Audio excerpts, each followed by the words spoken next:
Welcome to All Things Connected virtual thought leadership series.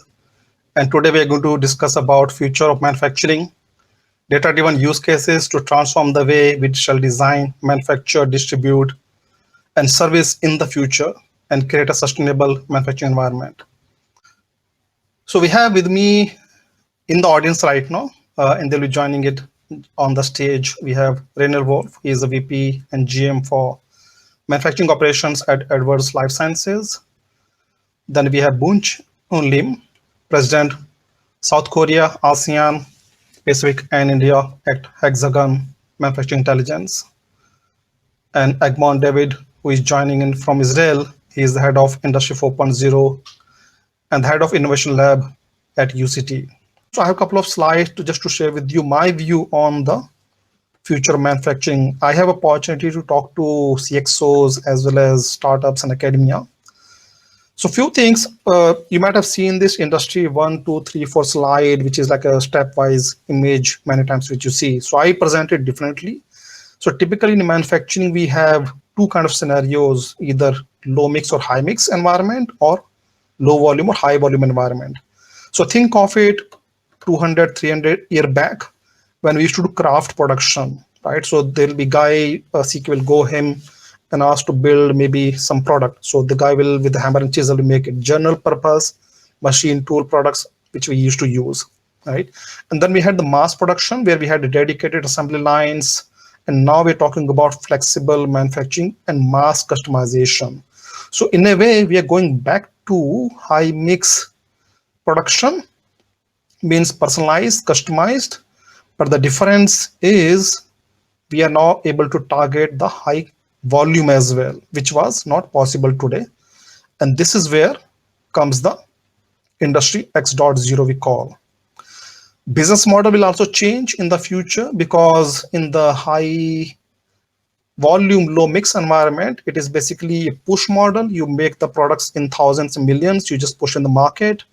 You don't get the demand back. But in the future, as I mentioned, the high mix, high volume environment, the business model will be pulling the demand from the market. So instead of having same car, everybody driving, but CK car is different than Agmon's car, maybe Bunchun's car, everything, right? So this is where the technology comes and play a critical role.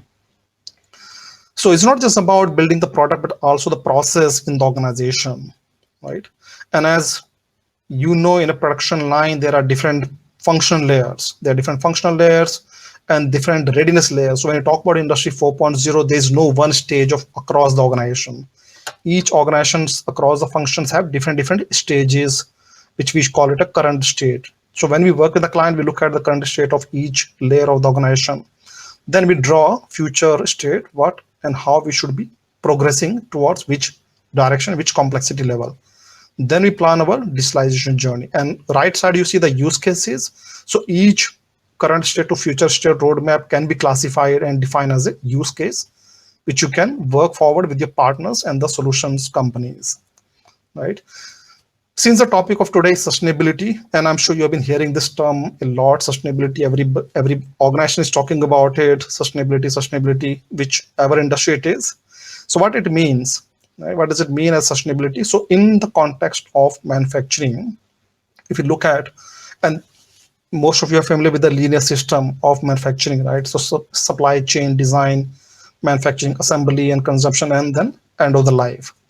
So what typically happens as of now when you talk about sustainability in the context of whether carbon or earth, saving the earth kind of approach, each stage does need resources and each stage does create waste as well. So going forward, we need to think of it as a closed loop environment. So supply chain, then other areas, design, manufacturing, consumption, end of life. When we look at the closed loop environment, and then we look at what are the resources and the waste we create there and how we can optimize it. Typically, we'll talk about reduce, redesign, remanufacture, and reconfigurable, and recycle the complete process, and then creating the loop. So because sometimes you can call it circular economy, sometimes you can call it sustainability, but we need to think of each stage, how we can optimize each of these resources as well as the waste we create, and then to decide whether these are making sense or not at a corporate level, what are the impact we have, what are the cost it will incur, and or reduce, and how do we make money out of it in terms of the revenue, right? I will not go to the details. If somebody is interested, they can reach out to me. But typically, we need to assess each stage, whether supply chain, design, manufacturing, all of them into, typically you might be hearing about these three verticals like environmental, social, and economy. You need to look at each stage in terms of resource waste, what is the current, what is the target you have. Then you can think of what are the reporting mechanism which you want to follow. Again, I won't go to the detail of these various reporting mechanisms. There are many of them. Some of you might be already focusing on this, but there are many others which might be relevant for you. So look at what is the reporting. So don't approach sustainability just because you have to report, but rather look at as a real impact in the production, into the manufacturing, as a complete closed loop environment, and see where the technology could help on these areas. I'm going to invite our first speaker on the stage, who is Rainer Wolf, who is going to share with me some of the insights on the future manufacturing and sustainability at Edward Lifesciences. Hi, Rainer, welcome on the stage. Thank you very much, CK, and good day to everybody. So this presentation is really focused on one incremental part of the future of manufacturing, or the future of the supply chain. It's an initiative that is in its embryonic state, I would say, and that is the implementation of what we call a smart factory. So we are actually in the process of an overall review of our supply chain redesign and supply chain transformation, which includes network strategies, our supplier management, vertical integration. But I will focus on smart factory elements that incorporate process automation, some digital technologies, and next generation quality systems. Again, please don't expect the end stage. This is the beginning of a journey, and it is a humble journey, I would call it, which starts with a few questions, like what is the vision for how factories actually should integrate modern systems like Lean, Six Sigma, business excellence with digital solutions, process automations, and other transformational capabilities. And what is the roadmap for us to go here? And on a global scale, this will look different here in Singapore than it may look in North America or Latin America or in Europe. And a key question that we ask ourselves, that I asked myself running the Edwards operation here in Singapore, is what are the key pain points that actually the smart factory, this future manufacturing strategy should address. So yeah, as you see, very embryonic still, very much in the beginning, but with a view of combining vertical integration, full service center for the Japan, Asia Pacific region primarily. Today we are exporting across the world out of Singapore, in order to be able to move digitalization platforms forward, not just in the four walls here in Singapore, but with our suppliers, with our distributors, with our customers, which are hospitals, at the end of the journey. This is probably a 10 to 15 year journey, and many things can happen in between with new technologies coming up. Traditionally, and CK alluded on this already, supply chains are just linear, whether it's manufacturing processes or your entire supply chain, from the customer to the customer, from the customer order over the supplier, over the manufacturing, this physical distribution, warehousing, then back to the customer. And in most of the times, they are actually quite disconnected and very sequential. In medical devices like ours, because volumes are not extraordinarily high, they are high value, expensive single products, but they are not shipped in thousands or 100,000s. For example, everything we ship around the world, whether it is materials and components used in our devices or the finished device at the end itself, is shipped by air. Nothing on the ocean, by air and ground, obviously. So the vision is, the aspiration here is to create digital supply networks that provide real-time visibility and are fully connected, so that you have a reliable and anticipatory action planning in your supply chain. Especially during COVID, we really learned the hard way how supply chain interruptions without having intelligent connectivity obviously hurt. And part of that, of course, is the smart factory, the wall-to-wall smart factory, if I can call it that way. So our principles are threefold primarily. Number one, a human-led prioritization. So data, really smart data used to do decision making. And you saw that probably in the video a little bit. We have active real-time dashboards that even our hard valve assemblers see, our shop floor operators, if I can call them for a moment like this, where they see their key performance indicators real time and can make decisions on team reshuffling, on overtime, and other means to meet production targets. Then obviously an integrated roadmap. And we are dreaming really big here. We have an aspiration that is drawn up until 2027, 2028 at this point in time. But we say we start small. We start in icons, so to say. Singapore here is one of them. Prove the concept and then scale globally. And then finally, obviously, dynamic capability building. And what is important, and I will allude on that a little bit later, is this is not only about return on investment. If this is all return on investment driven or would be ROI driven, we would probably never do it. Payback times, I think many of you know that, of digital transformations, of robotic automation, especially in low labor cost countries, have very long payback periods. So this is about creating capabilities that support the future growth of the company. Edwards Lifesciences is growing every year in the mid-teens, double digit, and we either need to build many more factories or we get much more efficient and productive through these initiatives in our existing facilities. So I give you just one example that happened through COVID, but also was part of our digital transformation. It's a small one, but it's a very pragmatic one.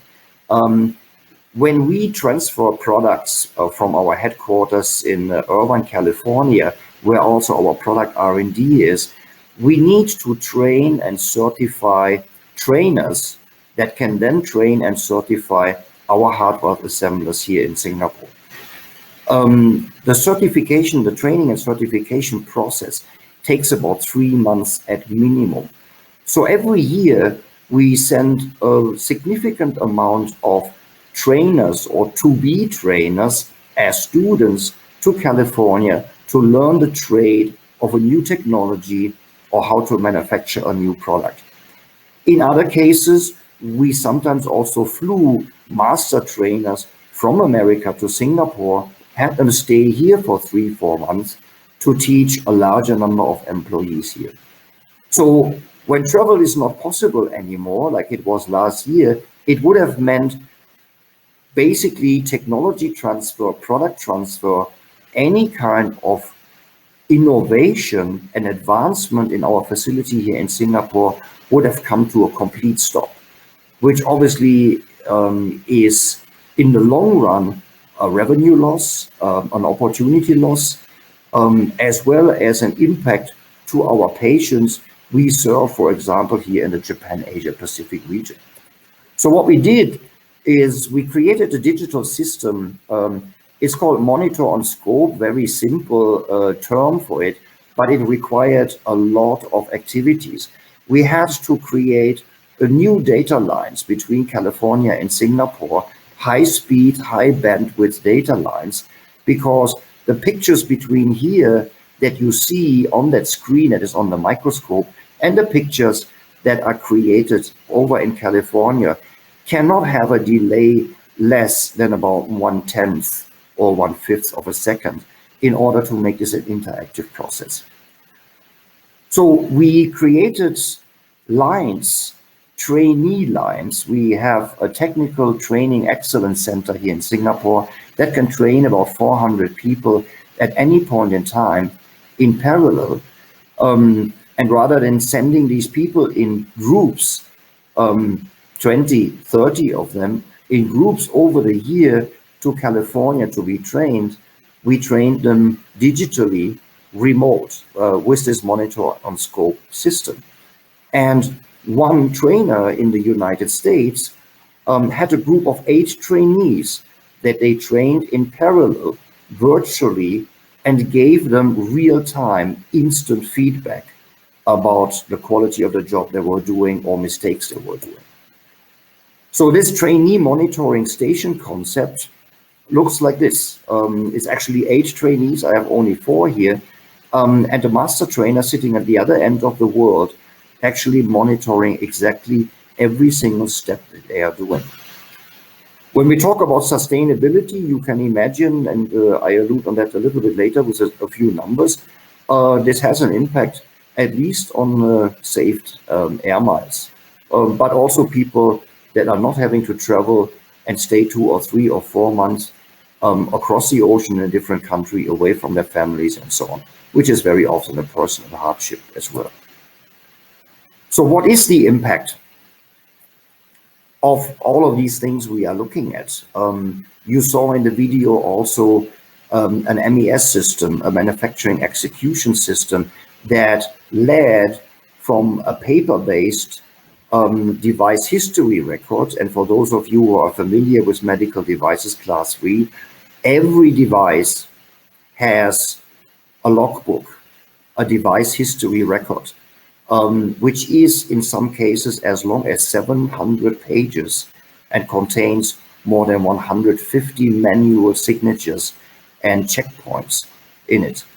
For a class 3 implantable device, the rule is that this device history record has to be stored and kept for a period of 100 years.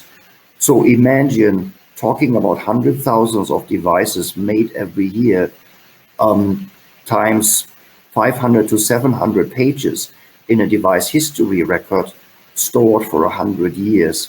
How much paper and storage space we are talking about. So I mentioned this earlier, it's not only about ROI, it's about really creating capabilities to support future corporate growth and increase corporate sustainability. So applying digital technologies, like in the example I just shared with you, to environmental data can make it easier to manage also environmental conditions. We do that in our clean rooms, and I speak in the last slide to that a little bit as well. And then finally, significant reduction in greenhouse gas CO2 emissions while minimizing the need for resources like paper, when I was just talking about electronic device history records versus paper device history records. So finally, I just want to conclude my presentation to look at just a few out of the 28 key performance indicators of Edwards' corporate sustainability report. And some of them are, for example, the strive for a 35% renewable energy usage, 10% reduction in water intake, 10% reduction in total waste generation, and 10% reduction in greenhouse gas emissions. So to take a few examples, we are using a building management system here in Singapore that uses digital data to actually intelligently monitor as well as adjust clean room temperatures based on body heat load.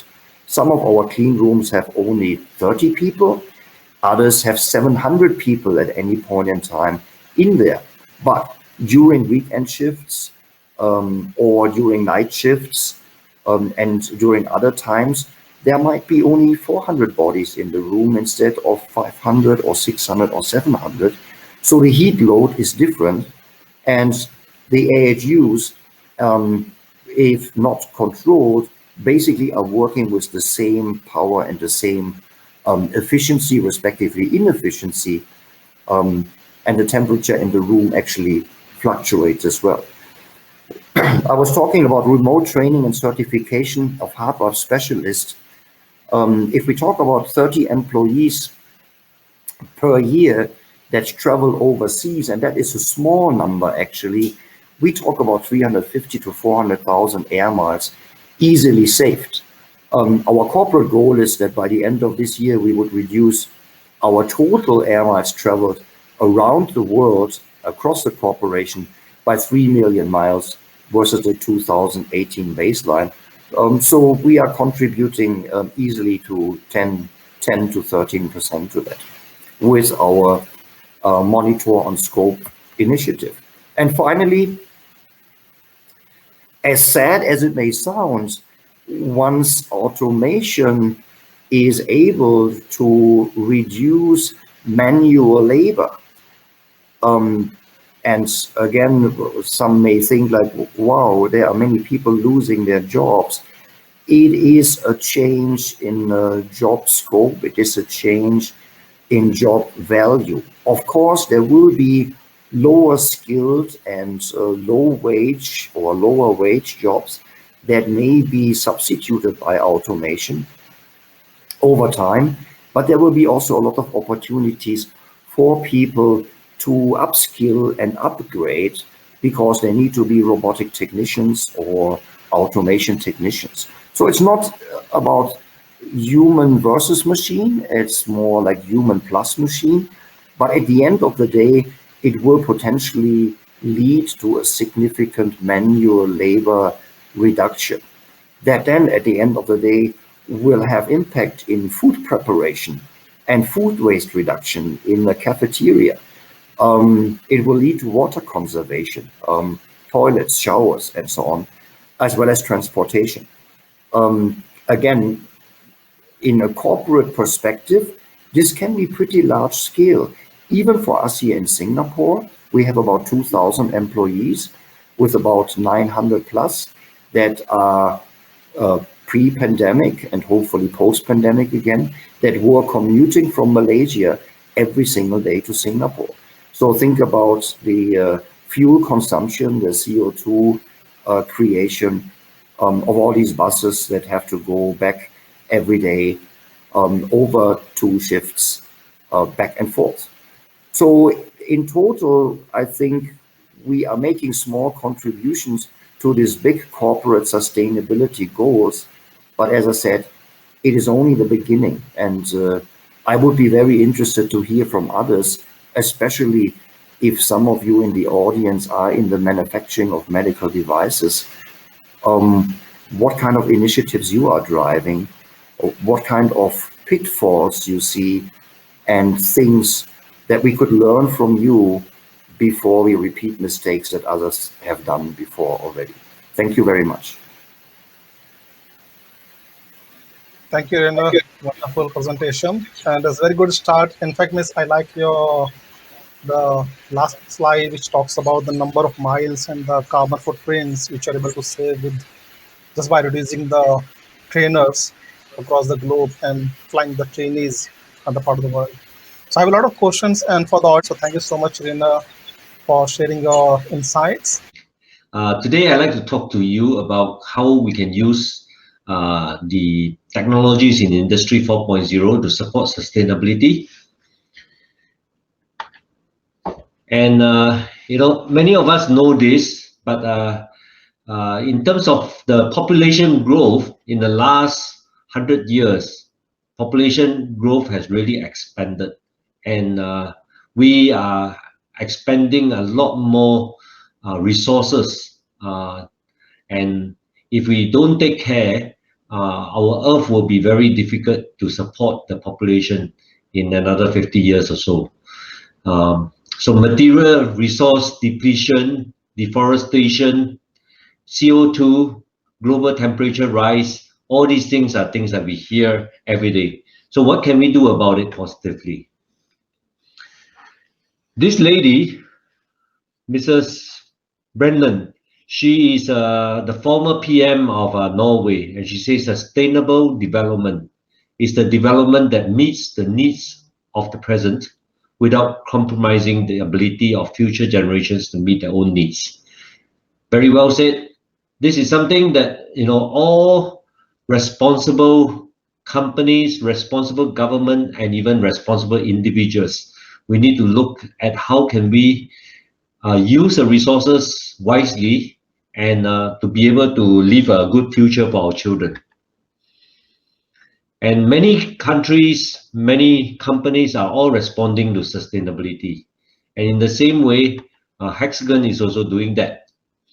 If we look at renewable energy generation, for example, today there's a lot of use of things like coal, oil, and so on. But we see a lot of people, a lot of countries are now looking at EV and things, electric vehicles, okay, and things like solar, wind, and hydro.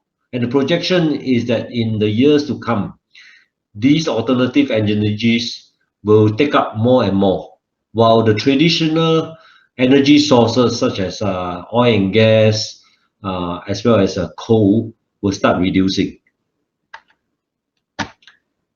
So, for example, in Korea, the president has also unveiled a 27 billion euro floating wind project. This is something that countries are looking at, how to use much more alternative energy that is sustainable. And in Hexagon, we believe that this is so important that we created a whole company just focused on sustainable future. And this is a profitable venture where we actually focus on solutions helping to build a sustainable future. And we use our technology. Important thing is that, you know, this is something that needs to work together, the people, the planet, and at the end, we believe that a profitable business venture that focuses on sustainable solutions will drive forward. If it's something that is always asking for money, it will not drive forward. So it has to be a profitable venture. Now let's look at Industry 4.0. How does Industry 4.0 fit in? If we look at in the past, we have all this mechanization, mass production, and so on. But then in the 70s, we are seeing a lot more automation. And today we see automation in many factories as well. But that is not enough. The key thing here is, how do we put this data to work? And in the last presentation, our friend from Edwards, Mr. Rayner, shared with us very practical examples of how they use the data in their company. And particularly during this COVID time, this become even more important. And the ability to use this data across continents in real time, that is a fantastic thing. Okay. We live in a world that is constantly changing. People who do not change will eventually run out of business. And we see many examples, such as you know, things like in the old days, we have Kodak, the camera, very the films in the camera are very popular, but today there's no more. So innovation is very important. And this is where, you know, as we understand the technology, we ask ourselves, how can we apply this to be more competitive, to make more profit for the company, and at the same time, be much more friendly to the environment? That's something we want to look at. So for Hexagon, what can we do to help? Hexagon is a company where we use sensors together with software to drive an autonomous future. So we own companies such as Leica System that is very famous for its sensors to capture reality from space, from the air, from the ground.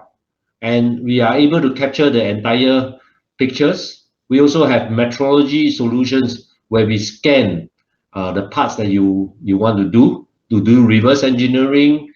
For example, there is a recent case which I shared on LinkedIn, the statue of David that is in Italy. We scan and then they 3D print it for the history museum. So things like this we can do. And then the other part of it is actually the software, a digital twin of your engineering, a digital twin of your manufacturing, and a digital twin of your as-built product. And with this digital twin, you are able to actually analyze way before you actually build the solution, whether is this solution going to work or not going to work, whether you will have problems and things like this, and how do we improve. And then when you combine the software and hardware together, you're able to run an autonomous future, such as autonomous cars, drones, and so on. You're able to actually run this in the best way possible. Okay. So in terms of smart manufacturing, each year our technology touches 90% of the cars produced in the world, 90% of the aircrafts, and 85% of the smartphones used. So I always tell my friends, if you are flying somewhere, of course today we don't fly very much, whether you are taking a Boeing or you're taking a Airbus, most likely Hexagon technology was used in its production. And of course, also in mobile phones, also many of the mobile phones that you use is likely to have Hexagon technology. And what we do is that in the design, when you design using CAD, using CAE, we are able to simulate what's happening in your design to get the best way. And then in the production, also the CAD/CAM part, and in the metrology, the final inspection of the quality. And then we also have quality software such as QDAS that actually look at the quality process and how to keep the quality across.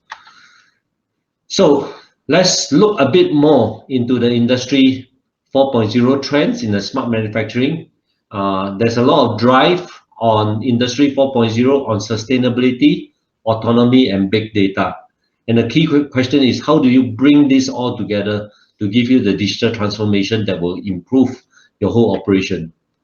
Okay, and this is where, from the design side, we provide a digital twin for the design to be able to look at the CAD drawing, plan what kind of materials you want to use, and then be able to project whether is the part that you are making going to be strong enough, going to be good enough, the airflow, the liquid flow, and all those things.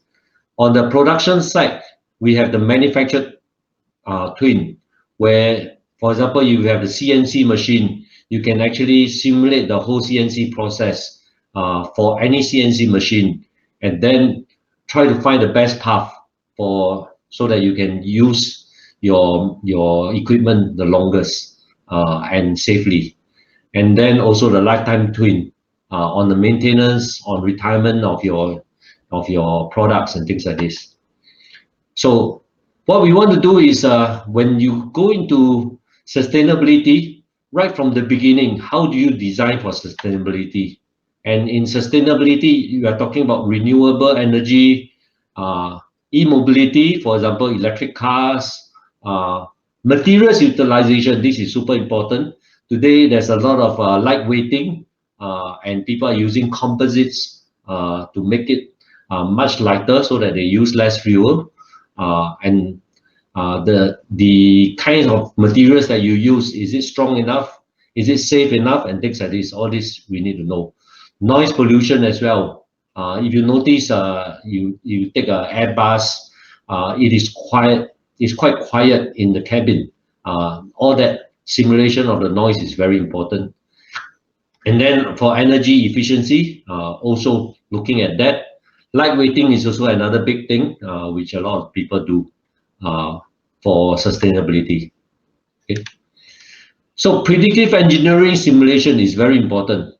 With that, you're able to look at how do you lightweight, how do you reduce your energy usage for your buildings, you lower your carbon emissions, your aero acoustic pollution also, minimizing waste. So all kinds of solutions, we need to use technology to improve on that.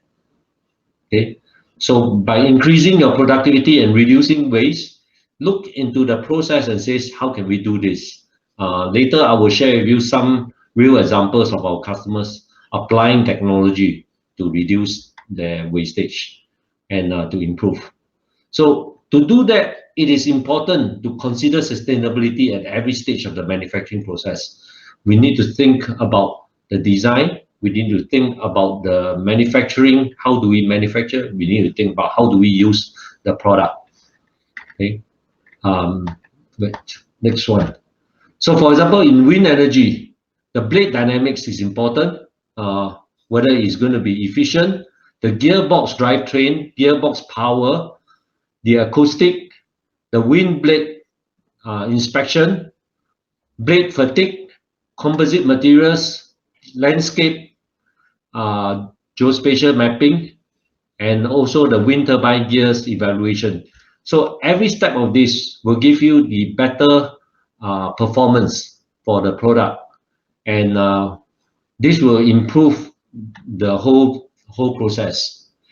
Same thing with renewable solar energy. There are so many different steps.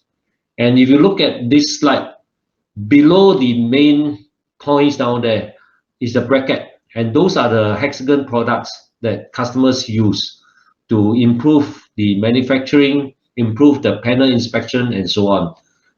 And we have actual solutions for this.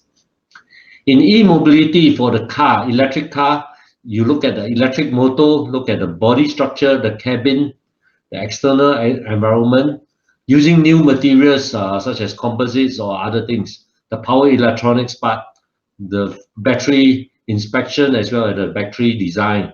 All those are solutions that are needed to bring this electric car to be much better.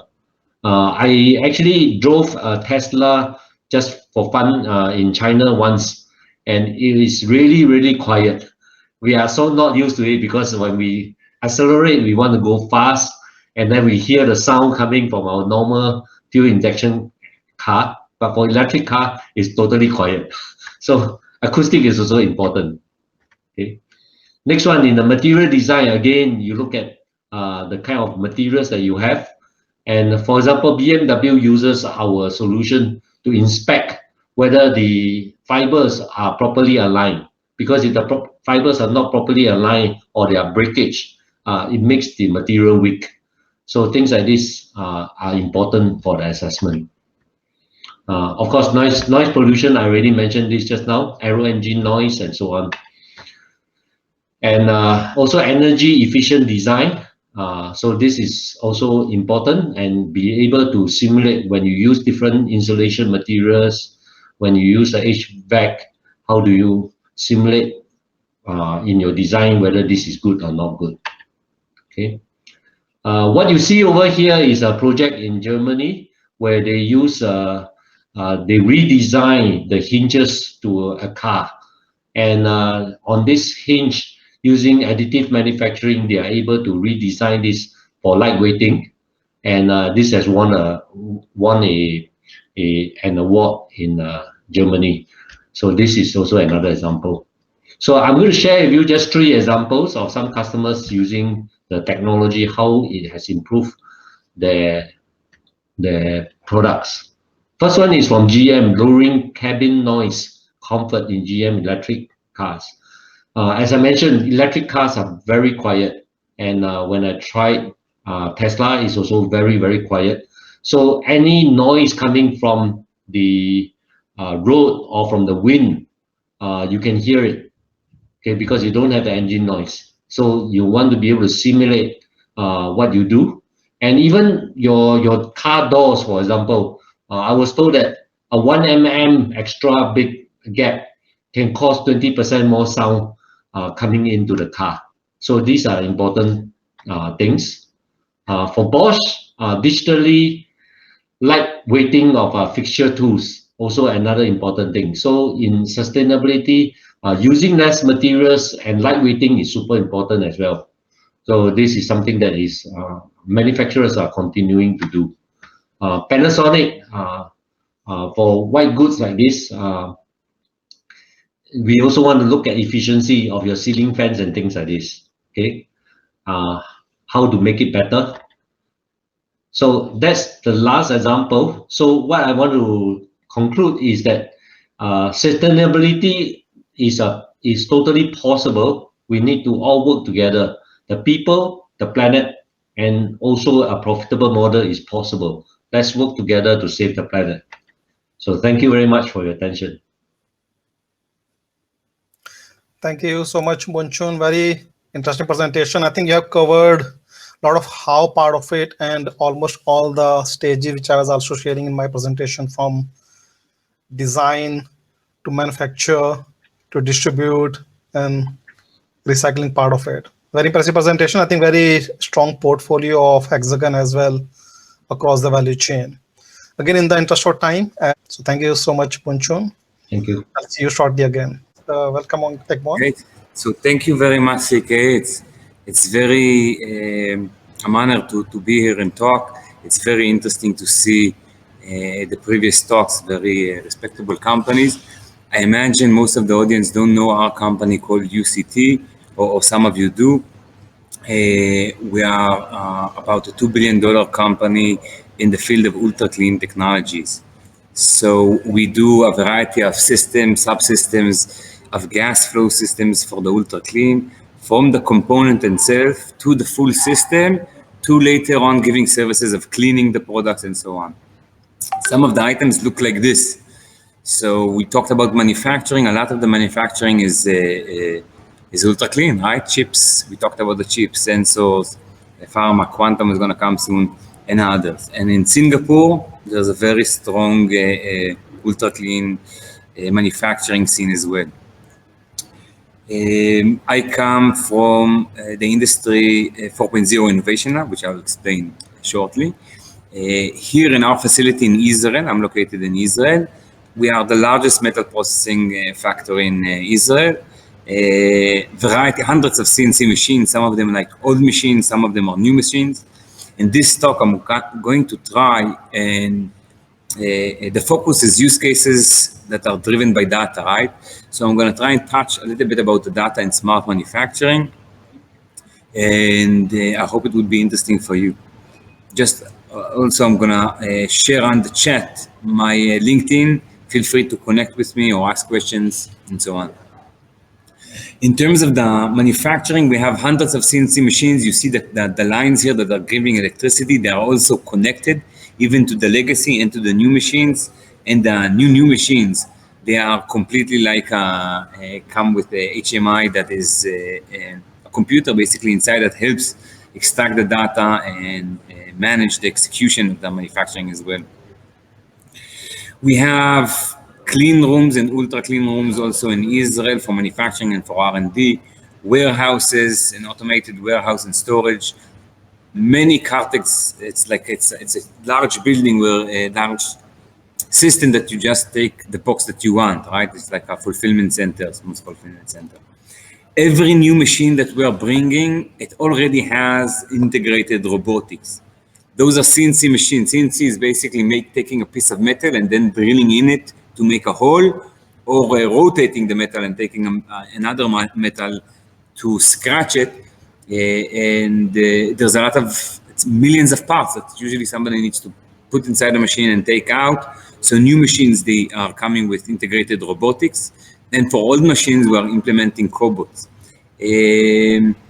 Process machines. So a lot of our products are going surface treatment and cleaning and ultra cleaning and so on. So all the new machines, and we can see here old machines in the background and the new machine, and one new machine here. I think it's interesting to see because this is part of the Industry 4.0 revolution and the data-driven for the Industry 4.0, because the manufacturer of this machine already knows that he would mount on it two different screens to show the data, but also connect it to our data systems so we would know what is being used and start moving, even though this machine does not allow predictive maintenance, but it has the capabilities, and that's where it's going in the future for the data. In terms of product, so here at Hamlet was bought by UCT, it's a daughter company of UCT. We make a lot of the valves. These are valves that sit inside the industrial use cases, as we mentioned, inside the semiconductor, inside critical flow systems. So we knew we had to take the valve and make it a smart valve. And we basically integrated 12 different sensors inside and communications.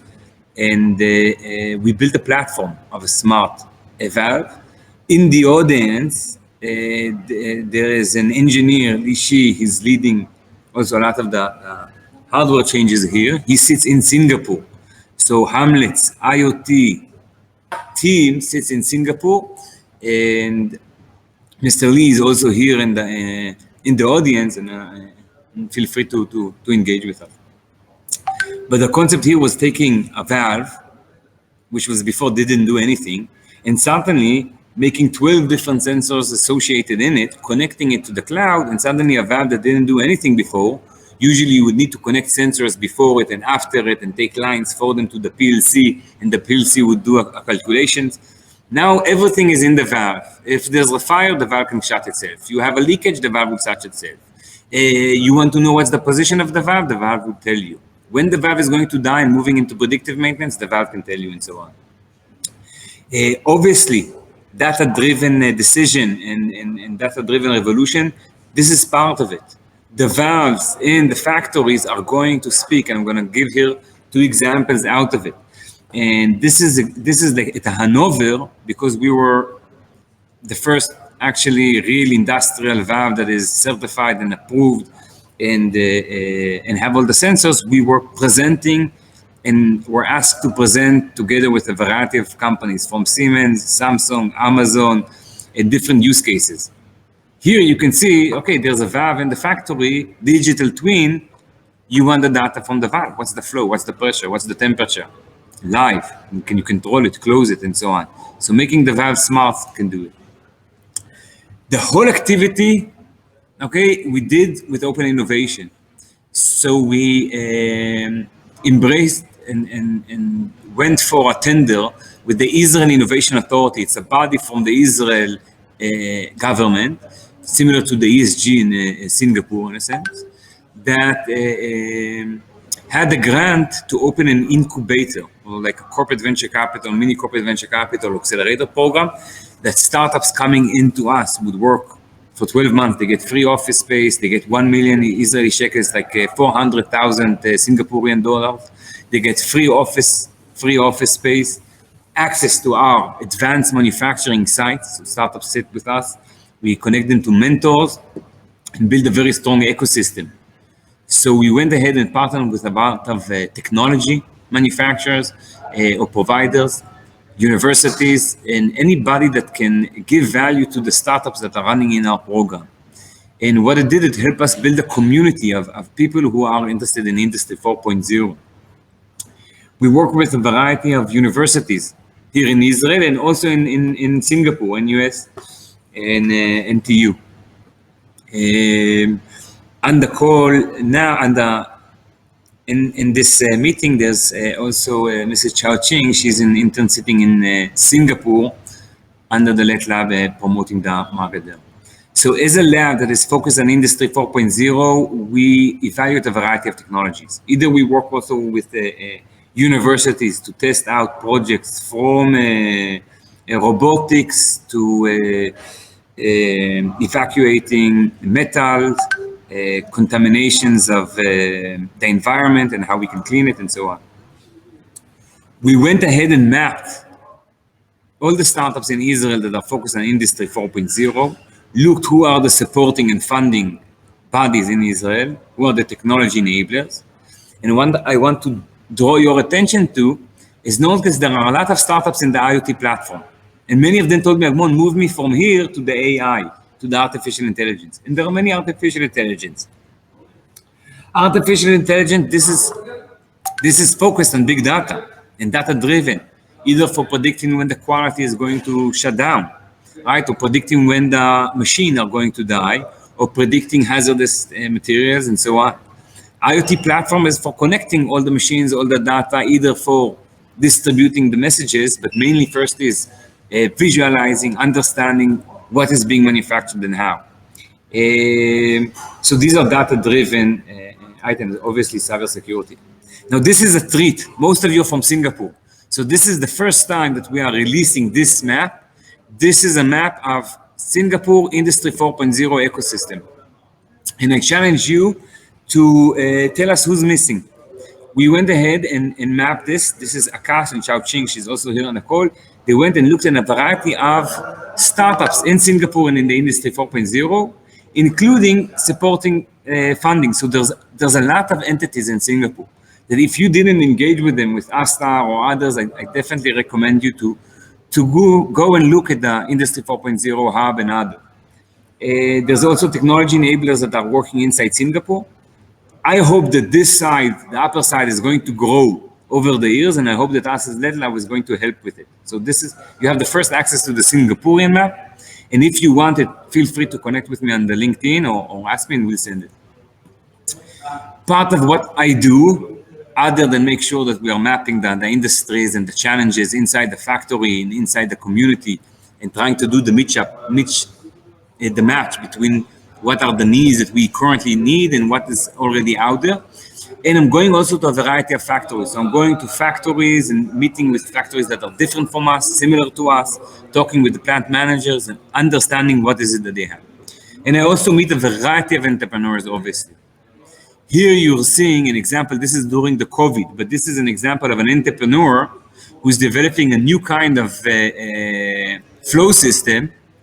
Okay, so Yakagawa and Emerson and others here, so don't steal ideas. No, I'm joking. But the concept is that we are evaluating new technologies and bringing the entrepreneur inside, giving him for free the lab to test out his ideas. Bringing here, there's Samir Widman, he's the CEO of the Flow Solutions, and other individuals to evaluate what is the proof of concept that he did with us. After he's being approved, then we file it to the government, request for more funds, and then we have a 12-month program that I showed you before with about 400,000 Singaporean monies that is being invested in him to develop our product. Here's another example of having an innovative lab focused on Industry 4.0 is an advantage. So here we're seeing an entrepreneur trying to build an augmented reality solution, which eventually we did not implement, but it was an experience for us. We learned about it. The workers themselves and the plant managers are experienced the augmented reality and experience these new technologies and understand what is a little bit premature and what is already out there and provide some value. And we as a lab can get the feedback from the both sides and not just go after, nice presentation ideas, but looking, like it was mentioned before, the low-hanging fruit, the higher ROI, and so on. Here's another example of a startup using their technology and us enjoying the fact that we can evaluate what's working, what's not working, what can be used, and what's not. Obviously, I have to say, if it's not clear, that as an innovation lab, 90% of what we are working on is not being implemented, sadly, okay? But we call it fail fast. Well, the world is calling it fail fast. Is to understand very fast what are the immediate trends out there, what is working, what's not working, but not in nice presentations and in articles, but inside the factory with the champions. And here we can see a robot. This is an Israeli startup building the robot, and a different Israeli startup that is giving its brain so the robot would navigate and grab items as you saw there. And I imagine those who are from the field, they would know that what you're seeing here, he's using a webcam, and with the webcam, he understands the position, six DOEs, like what is the position of this product in space and time, in distance from me, only with the 2D camera, which is very unique. We connect the startups to individuals, and as a lab, we get an access to those individuals as well. So here we see the entrepreneur talking with Israel Chief Scientist Office of all Israel to see the innovation. He's the CEO of ABB here in Israel. And this is how the startups are connected basically to the industry. We can see here some more examples that us as a lab are using robotics. We have many more slides with robots, for machine tending and for assembly, but because this is data driven, I'm not showing you. But these are nice. It's because it's also part of Industry 4.0. And if you have a Roomba at the house or the robot that cleans your floor, this is the same thing that costs so much more, and it's definitely going to happen. We always clean it. Here we see an Israeli company and the AGV. I know Singapore also has them, and moving items is also part of it. Here we're seeing an example of us as a lab to evaluate, okay, how does the cobot is being evaluated internally? I can tell you that this worker did not like the fact that we're putting the robot. That was in the first week, right? But immediately as he understood that we are not replacing anyone, and companies that implemented robotics and automation actually grew, right? Because you can produce more at less cost. And workers that know what they're doing is really difficult to find. So any worker is actually, nobody is getting rid of any workers, but it helps us to expand and grow as well. I want to talk about digital QA. So we used to, every part, those of you who are coming from CNC, when you are milling a part, you want to make sure that you mill it correctly, that the size, dimensions, and everything are okay. Because the knife that is cutting it maybe is broken. Okay, so every 10 items you take it and check it. The entire quality control was manual, except for the CMMs. We also have many CMMs, at least 7 different CMMs, and we're testing with CMMs. But for different parts, we don't need to reach the accuracy of the CMM, and all the tests are manual. Somebody is taking the items that you see here and evaluating the size, and this is standard, by the way, in the whole industries.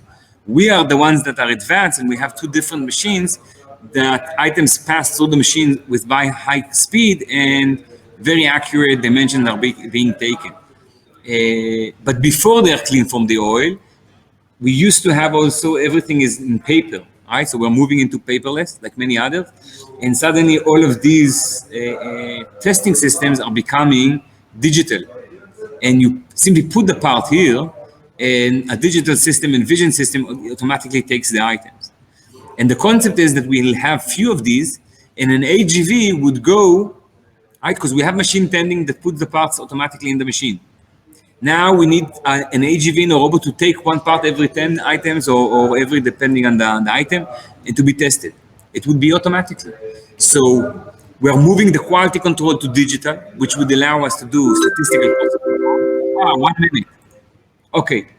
With this 1 minute, I want to show one startup, which is called Funonia, which is very data-driven startup. There are 2 physicist guys. There's a variety of valves that fail, and there's an explosion every year from a factory or refinery and so on. 74% of the cost of the valve is in the maintenance of it. So it's supposed to be 80 billion. So I don't know why it's 8, but it's about $80 billion are spent on maintenance, right? So a company says, let's go into deep sensing. Let's put acoustics, AI, it's active acoustics and AI on the edge to have predictions when there's going to be failure in the valve. And obviously to see live. So you also see live, but you also do the prediction and you constantly checking the integrity of the valve. I'm going to skip this, but basically jumping from this is actually the most important part. This is how much does it cost to fix a problem and when do I detect it? So obviously if I detect it before it happens, it doesn't cost me much. If there's a failure and I'm starting to fix it, and this is where 99% of the companies are. There's a failure in the valve, then they fix it. This is where they are. So moving to data-driven decision is very useful, where you can see all the valve and guess what is the problem. Here we can see their item in a variety of different position in the refinery, and suddenly the refinery sees all the health of those control valves. It's so accurate, they can even predict loosening of the bolts. Okay, so we have, I try to spend so much, a lot of information in such a little time. So I skipped on a startup that is doing another also AI for predicting quality, takes all the data from the machines and takes the data from quality control and uses AI to predict the quality of the system. I hope it opened your minds about the fact that a lot can be done. And there is a real revolution now because suddenly we can implement AI, robotic automation. Everybody is trying to get data from their manufacturing and get data from their end customer by implementing sensors. Feel free to, this is the startup I'm skipping. Feel free to contact me. This is my email. Find me on LinkedIn. Thank you so much. Thank you. Again, as usual, I used to have a lot of my own question, but I would prefer to give a opportunity to the audience first. And I'm looking at the questions in the audience. Let's pick up some of them. Okay, so let's pick up a question from David first. He's asking, do companies think it is more expensive to be a sustainable company or to integrate sustainability as part of their business strategy? Maybe I'll take your feedback, Renda, when you started the sustainability journey. What was the discussion on investment, ROI? Are you going to make money of it or not? Or we just doing because everybody else is doing it? So what was your view on those? I'll start with the ROI question that is asked so many times. Sustainability very often doesn't have a direct ROI. Calculating the return on investment on measures taken and investments taken towards sustainability are very, very difficult to calculate, respectively, are usually long-term investments. But Boon said it so very well. We owe this to the world eventually, right? So this is not about an ROI of 2 years and wow, this is a great a business proposition. It is for the long term. The way I look at it, it is eventually a must do. Every company has to do it. And if you look at public listed company, actually having a sustainability strategy and those who have actually annual KPIs, measurable goals towards sustainability are companies who significantly increase their market value. It has an impact on their share price. You look at companies like Schneider Electric, for example, right? 2-3 years ago, they were like in the top 50 already in the world. I think now they are, or last year they were voted the #1 sustainable company in the world. And what happens to their market cap? It's fantastic. So, and that's why all the other big names, Apple, IKEA, name them, are companies that are focusing on sustainability. So at the end of the day, it is not only an economic conversation to have or an economic justification. It is economical on one hand, but it's really driving growth as well as attractiveness of a company. It is the social impact in a wider scope that we have in our communities and eventually to the world. And it's kind of an environmental responsibility that ultimately will fall on everybody. I just take as an example, if we never strive to reduce the utilization of fossil fuels, we will eventually run out of them. That means industry comes to a stalling, to a halt, because of the lack of fossil utilities being available. So I believe it should be part of a business strategy of a company without talking ROI, if that makes sense. I think it makes sense, but I think there are also, we would see that there are a lot of companies that the ROI makes a lot of sense, right? Because I shared the examples of refineries or ports that would put well, in the ports and others that they're going to give fines on emissions in the CO2 and on the boats and the shipyard. There are fines for the factories, right? Because the country needs to withhold stands. And then there is the situation that, there's every year there's an explosion of a rig or something happens or gas is being emitted to the cloud, and that costs a lot of money. There's a downtime and so on. So at least regarding the example I gave, for example, on smart deep sensing of control valves, I noticed that in the audience there's a guy from TUV. So I'm giving that as an example.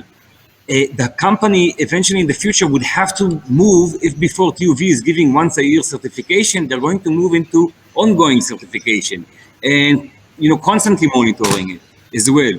So and then the ROI, it's starting to become tied together in a sense. But most companies are not calculating. Yeah, you have a great point in this. I would call it countermeasures, right? Whether it's fines or disastrous events or whatsoever. In my former company, I was running a factory in Sri Lanka with 3,000 employees and a super high energy consumption. And we were running a boiler to create steam and hot water, and we're relying on oil. But oil in Sri Lanka comes from anywhere in the world, but not from Sri Lanka, right? And when the time came where the Sri Lankan government decided to put 70+% duties on oil imports, we were basically at the verge of closing our factory due to uncompetitiveness. So what we did was we built the largest biomass boiler in the country. And we were actually burning coconut husk. And because that is a natural resource, right, coconut husk, we got actually CO2 credits for it as well. $10 million every 2 years, trading them actually on the European, what is that called, a CO2 board or whatsoever. But it was a driving force. It was actually not a conscious decision. Right.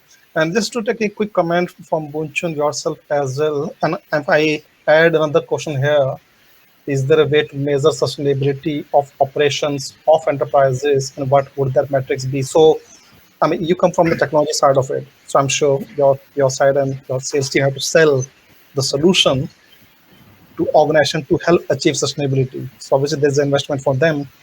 They need to make into Hexagon solution. So what is your or Hexagon's broad approach when they are selling, in a way, the sustainability solutions for the companies? How you help this company to measure sustainability in a way as a process of sales, if I can ask? That's a very good question. But unfortunately, I really do not know of any metrics to measure sustainability.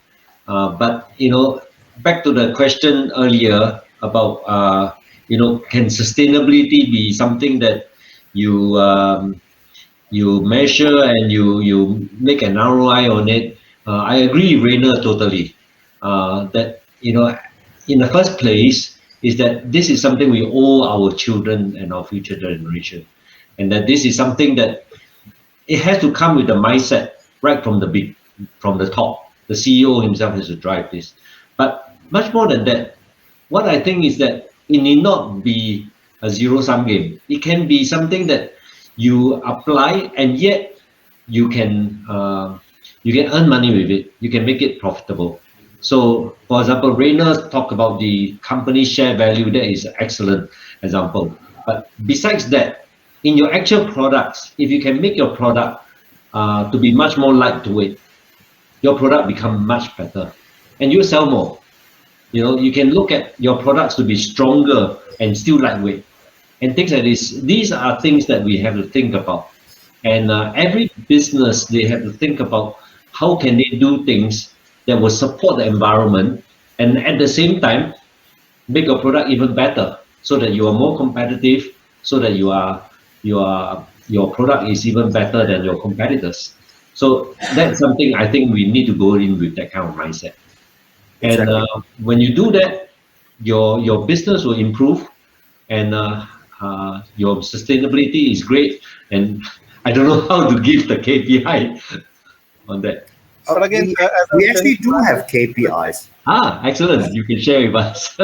Yeah, on a corporate level, we have actually 28 KPIs. In my factory, I have a smaller number of KPIs. Number one, I think it is important to understand that sustainability is not all about green, right? It is about fair employment practices, employee health and safety, employee morale and engagement. So we measure these things, but we do little things as well that have a big impact. Like 2 years ago, we banned all plastic cutleries and disposable plates in our cafeteria. If 2,000 people eat every day, 2 times a day at least, there is a lot of plastic waste, right? And so we calculated that, and first question that I was asked obviously is like, why all the water you are using in your dishwashers, right? Because now you are washing your plates and your cutleries. Well, we have a large um, um, part is reverse osmosis water, part is just processed water. Call it, we have a clean water farm, right, that we are creating. So after the water goes through the process in manufacturing, it is basically flushed down the drain because it's not contaminated in any way. It's just not clean water anymore. But it's clean enough, actually as clean as the normal drinking water from the tap, to wash your dishes or flush your toilets. So we just reuse that water, not really recycle it to make it clean water again, but we reuse it for a lower purpose, if I can call it that way. if I can plug in my slide here, as I was presenting earlier, the circular side of it, that each process has some input, basically the resource, and some waste which comes out of it. So we have to figure it out how do we optimize the both and how we can reuse, reduce, recycle, remanufacture certain of the processes. So I think as an organization, we can't say which index a organization is on sustainability, as like we can't say organization is industry 4.0, but the way we look at and we work with the organization is basically independent processes, and then we can add the collective value add across the value chain. So let's pick up a couple of more questions here, and one of the question here is from Ko. He's asking, I think this is mainly for Boon. How is recycling of composites progressing? Do you have any insights on that? How do we measure the? Sorry, I am not familiar with this. Okay, so I'm not sure if anybody else has a comment. No, I mean, if in the broader context of composites, you could include rubber. The last company I was working with before I joined Edwards, we made primarily rubber products. So recycling of rubber products, we made surgical gloves, condoms and examination gloves, for example, has actually progressed very well. There is virtually no landfill of these kind of composites, if you want to call them rubber composites, anymore. They are used in many, many fields in the industry or even in private life. Right. And I think one quick question here is for Agmon on robotics. Other than the cleaning robots, which you other cases. Oh, I didn't hear you well there. What are the different use cases for robotics? Yes, the use cases. So I would answer this question. First of all, the whole concept of using automation, and it relates to the other question, is not to bring a cobot or robot just because everybody else is doing. We are calculating the ROI when the robot is going to replace itself. The reason everybody is talking about robotics is because their prices has been reduced significantly, their capabilities has increased. You do not, if it's a cobot, you don't need to close it in a box, and it doesn't take 10 months until you see the robot station in your place. You can literally buy a cobot for 20,000 and have an intern do the use case. Cobots and robots are very widely used for pick and place machines. There are some mature capabilities like palleting. So palleting is very mature, even if it's not organized palleting and so on. So in the end of the line, if you still have people that are palletizing, you can move to cobot. If you're doing machine tending, where you're putting an item over and over again into another machine, that is easily moved to robotics. Machine vision, I believe that in the next, we already see solutions, even in over in the past, we saw beam picking, but widely solutions for robotic visual cortex or vision concept is getting more and more mature, and we see more companies showing bin picking, which is basically all your parts are in bin, and then it's even easier for you to pick and put it in location. The minute you see 3D, then you have even more flexibility. The robot can move, come back again, and still knows where to put the items back inside and still pick them up. We're going to see AGVs, so it's like moving materials for logistics. Either it's warehouses or it's moving materials from one workstation to another workstation. So the movement is in the past, you used to have an AGV, you need to put a magnetic line underneath it. You have much more increase in the capability of mapping and autonomous mapping, and even the whole mapping is also going a revolution, because it used to be point clouds, and now you're even point clouds is millions of points, and now that is being even reduced as well, so you don't work with point cloud. So to answer your question, machine tending and moving items from location to location. I wanted to ask Rainier a question to you. Did it save money moving from plastic to washing it, or it has no difference? I imagine it's like insignificant compared to the work of the factory, but specific to the project of sustainability, was it like, does it cost money to move because you need to wash all the dishes now and everything? Yeah, as I said, to wash the dishes, we are actually utilizing water that was used. But a worker needs to wash it. A worker washes. But there are people who have to load the washing machines and so on, right? I mean, there are automatic industrial dishwashers, but they have to be loaded and unloaded. Could be done by a robot at one point in time. I'm pretty sure. Yes, it will. But I tell you the truth, Agmon. I didn't care. I don't know whether it saved money or it cost a little bit more money, because it is so insignificant. But the message you send to 2,000 people is big. Is big. That's cool.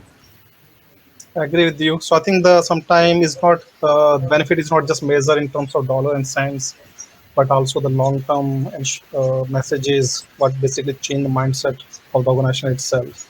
So in the interest of time, so I think we are almost coming to the close of the discussion, and I'm sure there are a lot of questions which audience has, which may remain unanswered at least in this session. We should pick it up maybe one-to-one through LinkedIn or through email. So as a closing remark, I would like to request all three of you, maybe give a quick 30-second message you would like to give us to the audience who are still there, and how can they collaborate with you, how can they connect with you, and something of those notes. And maybe we'll go in the same order. We'll go with Reno first.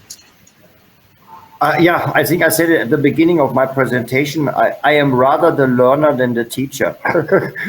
So I am happy to connect with interested, like-minded people and learn from others or learn together, right? We are really at a humble beginning of our journey here in Singapore. I can share probably a lot that the corporation does. I think Edwards, as a corporation, does a lot in terms of sustainability. For us here locally, there is still a long journey ahead of us. Nice, thank you. And now with Boon, any message to the audience? Yeah, we recently opened up our Smart Manufacturing Innovation Center in Singapore on May 7th. And over here, what we're doing is that we are with an ecosystem, partnering with ARTC, partnering with Simtech, partnering with Republic Polytechnic, Nanyang Polytechnic, NTU, and all this, where customers who want to think about a new concept they want to redesign things, they want to reverse engineering or do additive manufacturing, can come to us and partner with us, and we will use our expertise and our people to help. So if there are any of you who are interested to see, how can you use technology to help you improve your whole process, hopefully to make it even more sustainable for our earth. Let's talk, let's see how we can explore things together. Yeah. Thank you so much. And And while I would, me and Renner Boon Choon are going to grab some drinks maybe whenever the time situation in Singapore. But before you could travel, Agmon, from Israel to sure. Singapore, how we can So, connect with the first of audience. all, I'll be happy to come to the center, Bonchun as well. We Okay. operate in Singapore, and I want to expand the activity there. I welcome anybody to connect with me on the LinkedIn or by email. I'm very open. I enjoy talking with factories or entrepreneurs. My message to you that there is something going on around you. There is definitely. See how it taps into you. What's the big impact for your company? Yeah. That's it. Thank you so much, all of you again. And I hope to meet you in person sometime soon.